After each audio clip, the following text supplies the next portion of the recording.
As mentioned before, we note your greater efforts. I have been seeing people commenting, but where was NEMA when these people built buildings?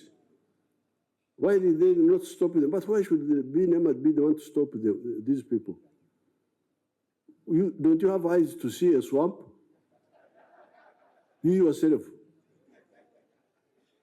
We don't need NEMA. Who doesn't know what a swamp is? Ekshara, if you don't know it, I can tell you in Runyankore.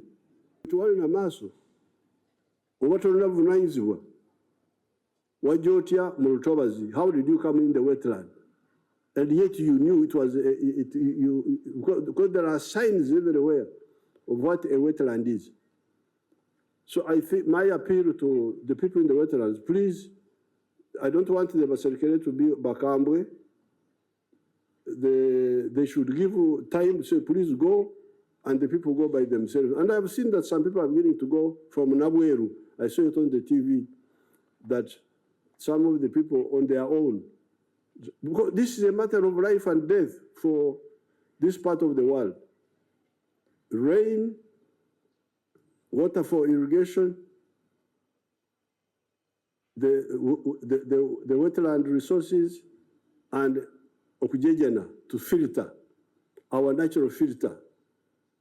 If you come to my farms in Chisos, you will see the very blue water in River Chibimba, River Katonga, very blue water, water which is very blue, because it is not terrestrial, it has no soil in it, because we don't interfere with the wetlands, we protect them.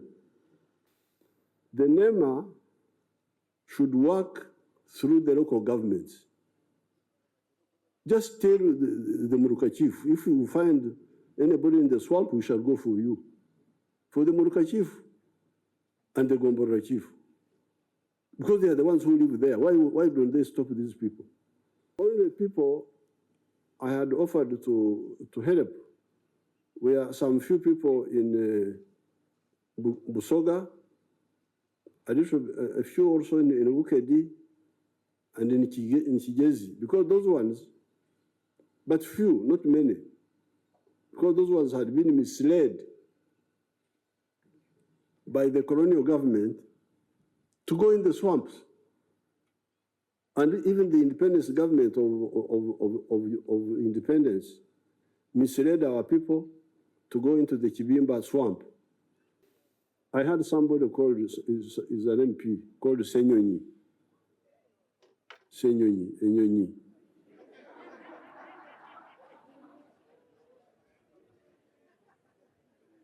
Now, Ssenyonyi was saying, when these people went to the swamp, why didn't NEMA stop them?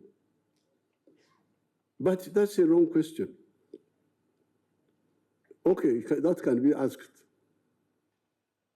You can ask it. But the bigger question is going in the swamp a small issue which you can ignore and there's no danger to us? Because if it was a small issue that we could ignore, we would ignore it. But what is the consequence of going into the swamp? Desertification. Uganda will become a desert. Can we afford that? Because it affects the rains. 40% of our rain is because of the wetlands. Number two, it affects our ability for irrigation. So you can get those SDGs without socio-economic transformation. Society must change so that you are able to get those SDGs sustainably. Because this debate is not new. In the 1960s, all these programs were there. Maybe they were not using those very words, but all these efforts were there to help education, to help this health. But if you audit carefully, the countries which did not focus clearly on ideology and strategy up to now are struggling. So if you do that, if you create jobs, money-making jobs, you make money-making jobs in agriculture, or you become, if you become either an employer or an employee, would you be nearer to achieving the SDGs or further away? You should answer that question. This report is telling Uganda's story on the journey of socio-economic transformation and implementation of the Sustainable Development Goals. The PDM is among the 6 commitments to accelerate sustainable development in Uganda and ensure no one is left behind by the year 2030. These commitments were developed and presented during the Sustainable Development Goal Summit in 2023. This financial year, like we have already been told by Honorable Magezi, all parishes have already received 50 million, and the balance will be received before the financial year ends.